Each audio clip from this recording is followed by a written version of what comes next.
السالفة هذه حدثت في منطقة القصيم. البطل القصة اسمه علي، وهذا علي عمره 14 سنة، بار في أبوه، عنده 3 خوات وأبو وأم، وعايشين في مزرعة ما شاء الله. والمزرعة قبل 80 سنة لا الواحد يظنها مثل المزارع الآن، انخلتين ويسنون الله يعزكم على جحش ولا على حمار وظروف صعبة. نعم. يقول علي أنا سامع القصة منه، يقول 3 أيام نلقى أكل ويوم و4 ما نلقى، الموت الجوع اللي ما عمري شفته في حياتي. يا سلام. يقول أسمع الناس تروح للكويت، وقلت لأبوي أبي أروح للكويت أبي أعينك، قال يا ولدي عمرك 14 سنة وأنا ما عندي إمكانيات وأبيك عندي. يقولوا 6 أشهر حن على أبوي أبي أسافر للكويت. يقول بعد إلحاح وبعد جهد جهيد وافق، أبي أبر فيه وفي أمي من الشقة اللي شفته، عندي 3 خوات ما أدري إيش يسوون. يا سلام.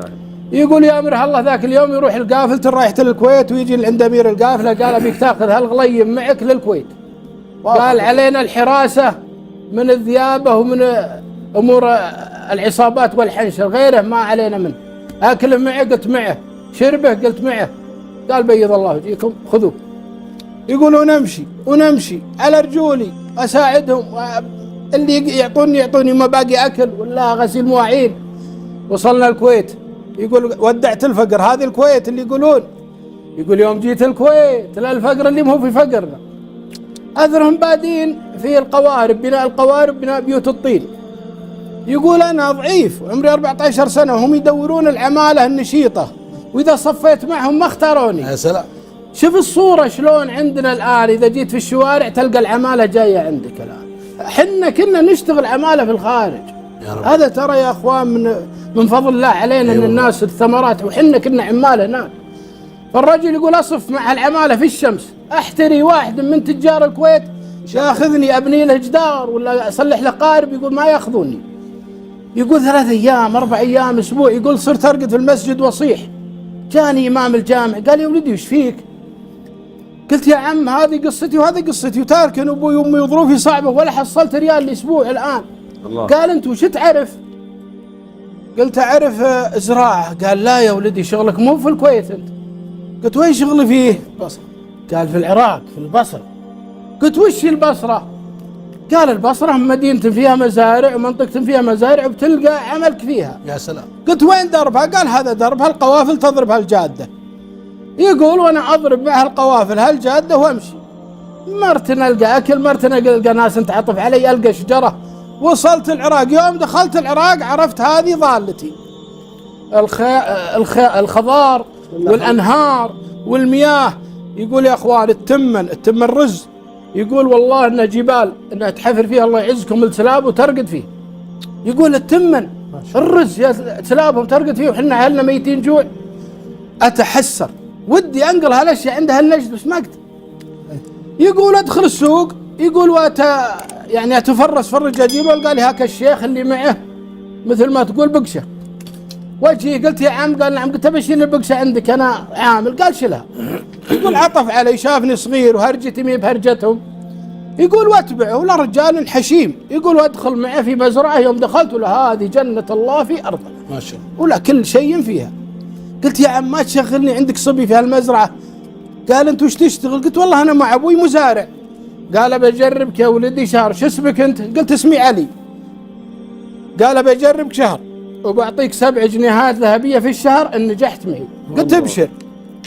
يقول 7 جنيهات ما ادري وش الجنيهات، ولا لو قال لي باكلك وافقت. يقول يدخلني هاك الغرفه الله يعزكم زريبه، يقول وانا انظفها وارقد فيها وقبل صلاه الفجر وانا محضر عنده. شوف النشاط، شوف الحرص. يقول انقص الشجره قصيتها، وانحرث حرثت، وانشذب شذبت، وانكرب كربت. يقول واقعد لي 2 3 لين فهمت العمل كله، وصرت يده اليمين ويده اليسار ما عاد اخدمه. ويا اخوان 4 سنوات وانا عنده. يقول ما يحتاج شيء، ذبيحته وضيوفه وشاهيه وقهوته ما خليت عن شيء، قايم من بهاك الواجب تمام. يقول يوم جاء 4 سنوات واذكر شيبان واذكر ابوي وامي، انا ما نسيتهم بس ابي اجمع شيء يبرد خاطري. قلت يا عم؟ قال نعم. قلت الديار تطلب اهلها. قالوا ايش تبي؟ قلت والله ما هم فارقني عنك الا ابوي وامي واخوان لي في القصيم، واني طالبك طلبه انك تسامحني، ودي اسافر، لكن قال ابشر يا ولدي ما دامك بار في والديك فابشر. ويجمع له ظهر 560 جنيه ذهب ويعطيه اياه ويعطيه كسوه. قال بارك الله فيك يا ولدي وبيض الله وجهك ولا قصرت، ابيك تروح مع القافله، مو بترجع، مو بتجي مثل ما رحت تجيني على رجولك، تمشي مع القافله لهلك، تدفع فلوس وترجع لهلك، يحمونك من الحواشيه. اي نعم.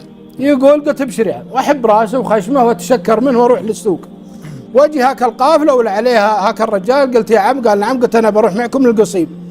قال ابشر يا ولدي بنحملك ومعك اكلك وشربك ب10 جنيهات ذهب. قلت 10 جنيهات ذهب؟ انا اقعد في الشهر ما احصل 7 وانتم ب10 ما يصير.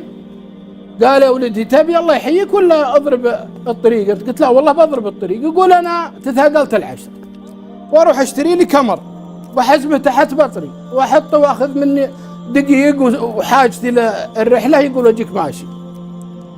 يقول واتعدى الكويت وامشي. يقول يوم اخذت لي 4 ايام بعد الكويت، يقول واجي لي فيها كشجره واعجن لي عجينه واكلها وارقد. يقول يوم جاء نص الليل ظلمه، يقول الثلاثه اللي فوق راسي بسلحتهم، هذا يضربني وهذا يشوتني. يا ولد ايش عندك؟ قلت ما عندي شيء. انت وش انت؟ قلت انا على باب الله. معك فلوس معك شيء؟ يقول واكذب عليهم. قلت ما معي شيء. قالوا هو يضربي ذاك كف. يقول يوم فكوا لها الحزام، يقول يوم خذوه يمزع قلبي. 4 سنين 4 سنين ولا اشوف الا ابوي وامي، انا فرحان اللي بوديهم. تكفون. يقول اترجى، يقول اطيبهم اللي يرجبني برجله.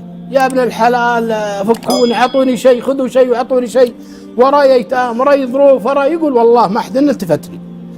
يقول واقعد يومين عقبهم اصيح تحت هالشجره اكب التراب على راسي. الله اكبر. يقول قلت يا ولد انت ايش سويت في عمرك؟ ارجع للكويت. يقول وارجع الكويت ابي اشتغل حمالي. يقول يقابلني الشيخ اللي قابلني قبل 4 سنين. وش جابك؟ قلت له علم هالقصه. قال مهم ثمنك الا معذبك، ارجع لمعذبك. يقول وارجع لمعزبي. يقول وافتح عليه البستان. يوم دخلت وشافني قال علي عسى ما اشر يا ولدي. يقول وعلم القصه. قال ما سمعت كلامي. قلت يا عم هذا اللي صار وسامحني، ابى اشتغل عندك 4 سنين وبجمع الاهلي وبرجع. قال علي اذبح خروف، عندنا ضيفان الليله. قلت يا عمي. قال اذبح خروف اترك عنك الكلام. يقول اروح اجيب اجر هاك الخروف اذبحه. يقول واطبخه واخذت له العالم تجينا راعي الدكان الشمالي وراعي المزرعه الفلانيه وراعي المكان الفلاني. يقول للعالم اثر عنده مناسبه وانا ما ادري. يقول انا كب هالتمن على الماء. يقول واطبخه واسنعه. يقول يوم جاء عقب صلاه المغرب يقول انا مقلطن سفرتهم. يوم تعشوا واللي عليهم بالخير اكثر من 200 و300 رجال. يقول يفل هاك البساط ابيض قدامهم ويتكلم العلم سلامتكم، هذا ولدنا علي جاينا من نجد، ديرتنا نجد والقصيم، والرجال هذا ظروفه هذا ما صار له هذا ما صار له، وانتم عارفين امانته، ويعلم الله انه مثل واحد من عيالي، وعدوا عليه الحراميه وسرقوا فلوسه كلها. الليله انا طالب الله ثمنكم نفرق له. يا سلام. قال واللي يفرق ب20 واللي يحط له عجل الله يعزكم، واللي يحط له طال عمرك خروف، واللي يحط يوم امتلى المكان. يقول انا اروح واجي، اللي اجيب له شاي واللي يجيب له طال عمرك قهوه. يقول امتلى المكان من خيرات ربي. يقول تراني ما ادري عنها. يقول وانا اروح امرح واقعد لي 5 ايام الا حبيبنا محضر لي طال عمرك 600 جنيه ذهب وكمر وبعيرين وعليها قش من كل الخيرات. قالوا هو حاجز لي مع القافله. قال شوف القافله اميرها فلان بتروح معه ترى فلوسها مدفوعه، ماني باثق انك تروح الحال ولا هو موقف كله عند ابوك، وهذا اللي عذرك مني. يقول يوم قالها يقول وانا الم راسه واحبه واحب خشمه واحب يده واطيح عند ركبه. قلت والله العظيم والله العظيم والله العظيم اني ما انساك في صلاتي مع ابوي وامي. الله اكبر. يقول انا اركب واجي طال عمرك على مع القافله. يقول امير القافله قربني عنده. قال وش مهمه العراقي فيك؟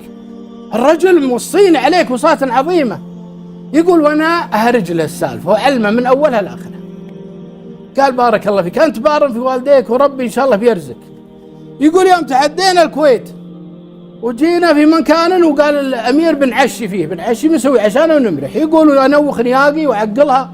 يقول انا كل ما نزلت ادفن الكمر تحت الناقه عشان ما يضيع. يقول لهم خدتوا لا اطلاق نار. خير قالوا علينا حنشل لصوص. يقول وانا قلبي ينفقع ينفقع من قاطعين قلبي قطع. يقول اجلس اصيح الله يفكر منهم. يقول من غير ادعي. يقول لهم اخذنا لنا ساعه ساعتين يوم هذا الرمي خير. قال نصرنا الله عليهم. قلت الحمد والشكر لله. يقول لهم اخذت شوي واحد يجيني قال الامير يبيك. علي قلت نعم. قال الامير يبيك. يقول انا اطلع الكاميرا واربطه تحت. يقول اجي سم طال عمرك. قال تعرف اللي يسرقوك؟ قلت والله ما شفتهم. قال ولا تميز شيء. قلت الا واحد منهم اخن. قال هو يطق الاول والثاني. قلت هذا الملعون.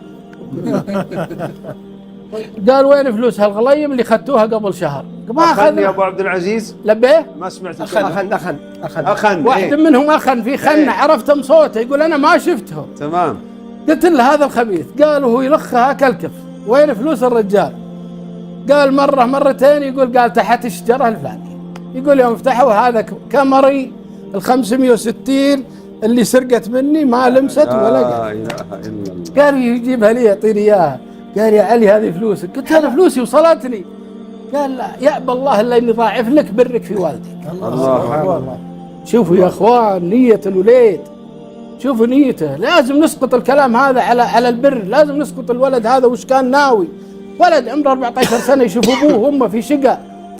الحين الله يعافينا وياكم من اللي يسوي هالسوات. يقول وانا طال عمرك اركب اعظم ملوك الارض من الفرحة اللي فيني السعادة. يقول يوم جيت القصيم. يقول شفقان هم في عليزة. يقول شفقان. يقول وانصى بيت ابوي. يقول يوم دخل هالركايب قلت اني نازل عليهم من السماء. واربع ليالي انا وياهم ما غير نسولف. ما نمنا الصلاة ونجي نسولف. لا اله. هذه وريها. ما يعرفون القماش ولا يعرفون الاكل ولا السكر اللي انا يعني نوعيات الاشياء اللي انا جبتها من العراق كانت مين موجودة عندهم. يقول افلها خواتي فرحانات وابوي فرحان وامي فرحانة. يقول يوم اخذت 4 ايام قلت اركب يا ابو فلان. قالوا ايش تبي؟ قلت رهن. يقول نلقى هاك المزرعة وفيها هاك السواري والبير الطيب واشتريها لابو علي. قلت هذه عز نفسك وانا ولدك. انا من ظهرك وهذا فعلك لي. ما شاء الله. يقولوا ونصير من اغنى اهل عنيزة. وهذه القصة